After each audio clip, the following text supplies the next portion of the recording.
দেখি কোথায় যাবি? টাটা, চল সামনে দিয়ে চল। সন্ধ্যাবেলা মা ছেলে রেডি হয়ে চলে গেলাম মেলা দেখতে।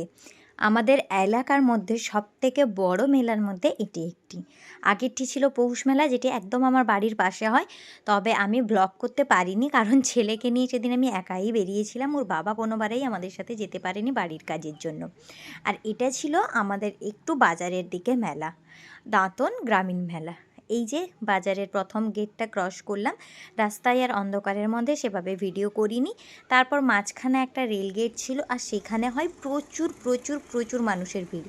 কিছুক্ষণ পরেই মেলার গেটটাতে ঢোকার মুখেই তোমরা দেখতে পাবে যে কতটা পরিমাণ ভিড় হয়। তো যাই হোক, রাস্তার মধ্যে অনেক দূর থেকেই প্রায় 1 কিলোমিটার থেকেই এই মেলাটার জন্য সাজসজ্জা শুরু হয়, আর প্রচুর মানুষ এসে ভিড় করতে থাকে। এই যে আইফেল টাওয়ারটা তোমরা দেখতে পাচ্ছ, এটা হচ্ছে মেলার শেষ প্রান্তের একটা গেট বলতে পারো। তো যাই হোক, আমরা প্রথমে কিন্তু প্রথম দিকেই ঢুকবো না, মানে মেলার যে মেন গেটটা থাকে ওদিক দিয়ে ঢুকবো না, কারণ ওদিক দিয়ে প্রচুর প্রচুর প্রচুর ভিড় থাকে।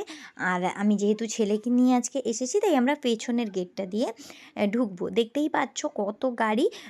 এর মধ্যে তো আরও বড় গাড়িগুলোকে ঢুকতে দেয় না, বড় গাড়িগুলোকে বাইরেই রেখে দেয় যাতে কোনো জ্যাম না হয়ে যায়। কিন্তু ছোট গাড়িগুলো মানে বাইকগুলো অনায়াসে যেতে পারে। আর পাশেই এখানে বাস স্ট্যান্ড আছে, যেখানে বাস ট্রেকার দাঁড়ায়, তাই এখানে প্রচুর প্রচুর মানুষের ভিড় হয়। আর এই মেলাটা না আমাদের মানে এখানকার মধ্যে অনেক বড় মেলা, অনেক দূর দূর থেকে লোক আসে মেলাটা দেখার জন্য। কারণ মেলাতে অনেক কিছু এমন জিনিস থাকে যেগুলো হয়তো স্বাভাবিক মেলাতে আমরা দেখতে পাই না। তো চলো সেগুলো আমি তোমাদের সাথে আস্তে আস্তে করে শেয়ার করব। এখানে দেখো, মানে এত মানুষের ভিড়, এত মানুষের ভিড় যে আমি ঠিক করে ক্যামেরাটাও ধরতে পারছিলাম না। ক্যামেরার মাঝখান দিয়ে 2-4টে মানুষ ক্রস করে যাচ্ছিল। এই দেখো, আর ক্যামেরাটাকে শক্ত করে ধরতে হবে ফোনটাকে, কারণ ফোনটা যদি পড়ে যায় তখন কেমন হবে। তো যাই হোক, আমরা মেলার এই সেকেন্ড লাস্ট গেটটা যেটা বললাম, পেছনের গেট দিয়েই চলে এসেছি। আর এখানেও প্রচুর বাইক আর সাইকেলের স্ট্যান্ড ছিল, গাড়ির স্ট্যান্ড ছিল। তো তোমাদের দাদাভাই গাড়িটা কোথায় রাখবে সেটা দেখছিল, আর আমি দাঁড়িয়ে একটু ভিডিও করে নিচ্ছিলাম। এই যে এটা ছিল মেলার মূল গেট, তবে আমরা মূল গেট দিয়ে ঢুকিনি, এই পেছনের দিকের গেটটা দিয়ে ঢোকা শুরু করেছি। প্রত্যেকটা মেলাতে তো এই যে হরেক রকমের জিনিস থাকবে, সেটা তো স্বাভাবিক জিনিস, তবে এই মেলার কিন্তু অন্যান্য চমক থাকে। কারণ এই মেলাতে না প্রচুর পরিমাণে কাপড়ের দোকান আসে। আমি তো সবটা ঘুরে দেখতে পারিনি, এত ভিড় ছিল। আর লাড্ডু ভিড়ের মধ্যে ভীষণ কান্নাকাটি শুরু করে দিয়েছিল।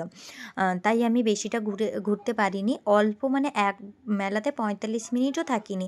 না কিছু খেয়েছি, না কিছু কিনেছি, না কিছু ঘুরেছি। শুধুমাত্র গেছি, ছেলেটাকে একটা খেলনা কিনে দিয়েছি, আর ওকে একটু গাড়িতে বসিয়েই চলে এসেছি। আর দেখুন, এই দোকানটা থেকে না একটা ইয়াররিং নেওয়ার আমার ভীষণ ইচ্ছে ছিল, কিন্তু এত লোকজনের ভিড় ছিল যে ওখানে আমি ঢুকতেই পারিনি। আর যেটা বললাম, সঙ্গে বাচ্চা ছিল, তো অবভিয়াসলি তারা তো এত ভিড়ের মধ্যে কান্নাকাটি করবে। কিছু কিছু জায়গায় অল্প একটু ফাঁকা ছিল, কিন্তু অনেক জায়গাতে অনেক মানে ভিড় ছিল। এখানে দেখো পাথরের বাটি, ঠাকুরের মূর্তি, এগুলো প্লাস্টিকের দোকান, বাচ্চাদের খেলনার দোকানপাতি, আর তার সাথে দেখো সবাই ব্লগিং করছে, সবাই ভিডিও করে নিচ্ছে। আর এখানে বাচ্চাদের ছোট ছোট বইয়ের দোকান ছিল, এখান থেকে আমি লাড্ডুর জন্য 1-2টো বই নিয়েছিলাম, যাতে ওকে পরে পরে অক্ষরগুলো চিনাতে পারি। তারপর এগুলো তো কসমেটিক্সের দোকান, হরেক মাল 5 টাকা, 7 টাকা, 3 টাকা পর্যন্ত দোকান এগুলোতে থাকে। তারপর খাবার দোকান।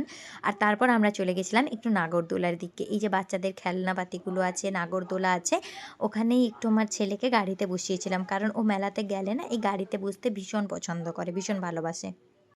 তাই ওর বাবা ওকে একটু গাড়িতে বসাবে বলে এখানে দাঁড়িয়েছিল, আর আমি বেলুনটা নিয়ে ওর মাথায় খোঁচা দিচ্ছিলাম। কিন্তু তার কি আর আমার দিকে দেখার জো আছে? সে শুধু গাড়িতে কখন বসবে সেটাই ভাবছিল। আর তারপরে ও গাড়িতে বসে কী করেছে জানো? গাড়ি থেকে না নামার জন্য বায়না ধরছিল। তবে বেশিক্ষণ তো আর বসাবে না, 1-2 বার করে বসাবে। তো যাই হোক, ওকে 1-2 বার করেই আমি ঘুরিয়ে নিয়েছিলাম, যে হ্যাঁ একবার, তারপরে আবার একবার। আর ও গাড়িতে বসে ভীষণ ভীষণ ভীষণ আনন্দ পেয়েছিল, ভীষণ মজা পেয়েছিল।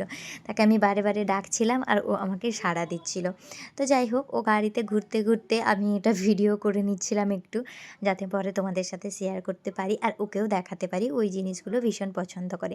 তারপর এই দেখো, আমি সবেই এই কাপড়ের দোকানগুলোর দিকে একটু এসেছিলাম যে কিছু কেনার জন্য, কিন্তু তখনই ও এমন কান্না জুড়ে দিল এখানে ভিড়ের মধ্যে। কারণ এই দোকানগুলোতে না বেশি ভিড় থাকে। এই দেখো, ক্যামেরা ধরাই যাচ্ছে যাচ্ছে না, এত মানুষের ভিড়। যে উঁচু করে ক্যামেরা ধরবো তারই উপায় নেই, কারণ এগুলোতে বিভিন্ন ধরনের কম্বল, ব্ল্যাঙ্কেট, জামা, সোয়েটার, জুতো, প্রচুর ভিড় থাকে। তাই আর কোনো উপায় না পেয়ে রওনা দিলাম বাড়ির পথে। আর আসার পথে আমরা একটু বিরিয়ানি কিনে নিয়ে এসেছিলাম। মেলার ভেতরে তেমন কিছু আমি খাইও নি, কিছু কিনিও নি, শুধুমাত্র বাইরের দোকান থেকে বিরিয়ানি কিনে নিয়েছিলাম। আর এই যে যাওয়ার সময় আরেকবার গেটটাকে পেয়েছিলাম, তাই এটাকে ভিডিও করে নিলাম।